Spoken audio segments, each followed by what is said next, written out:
The young men perched on motorcycles looked dazed in the morning heat. But at the sight of a potential passenger, they furiously kick-started their machines and tried to outrace each other for the business. For tens of thousands of men in Uganda's capital, Kampala, this is how to make a living. For others, the speeding motorcycles embody the city's chaos as an essential but menacing means of transport. The motorcycle taxis, known locally as boda-bodas, are ubiquitous in East African capitals like Nairobi and Kigali. But nowhere in the region have boda-boda numbers been surging more dramatically than in Kampala, a city of 3 million people, no mass transit system, and rampant unemployment. An estimated 350,000 boda-bodas operate in Kampala, driven by men who come from all parts of Uganda and say there are no other jobs for them. "We just do this one because we have nothing to do," said one driver, the Barry Edi Nyakuni. "All of us here, other people even, they have their degrees, they have their master's degrees, but they are just here. They have nothing to do."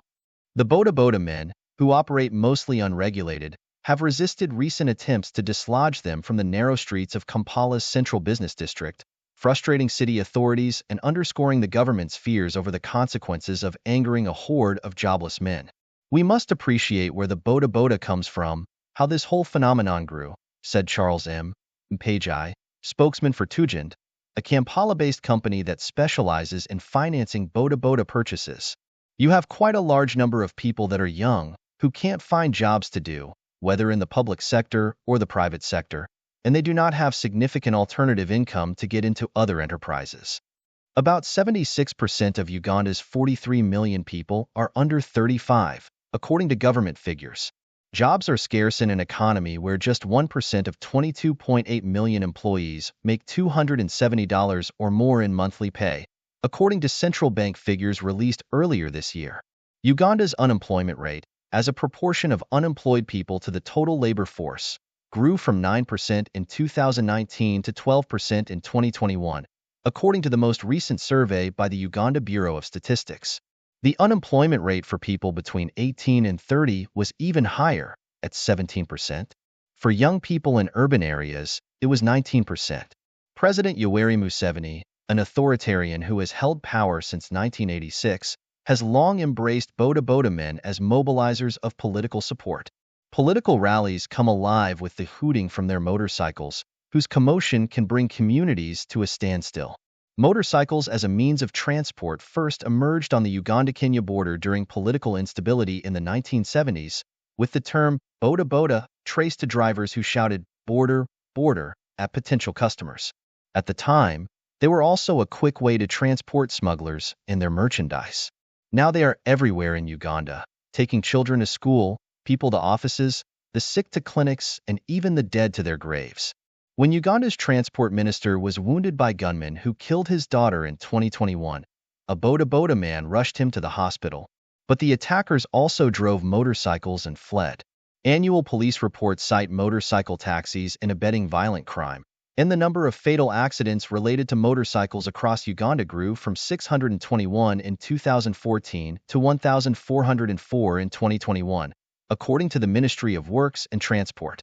"We've been struggling with these motorcycles," said Winstone Katushebe, a government commissioner in charge of transport regulation. "It is not a good situation. A culture of non-compliance with traffic and road safety rules has proliferated among boda-boda men," he said, adding that establishing official motorcycle taxi stands in Kampala would help bring order.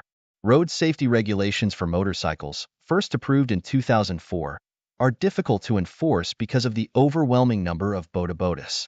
Traffic police look on as boda-boda men zip through traffic lights and overtake dangerously. They are often unable to make arrests because of the risk to public order as drivers quickly stand up for one another, causing a crowd.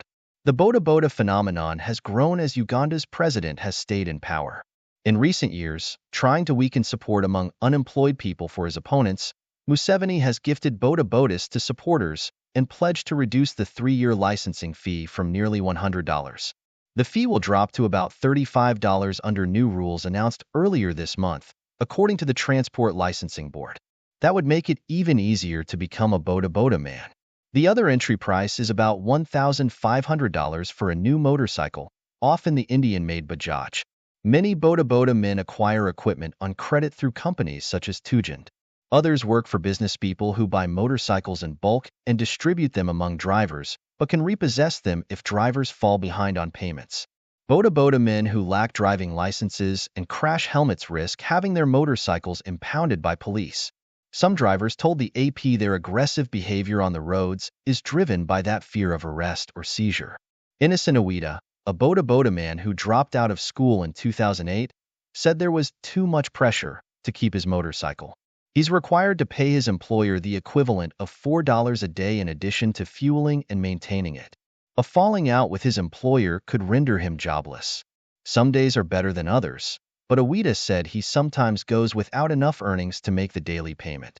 I can work for 3 days without getting anything, but if I get something the next day, that can save my life, he said.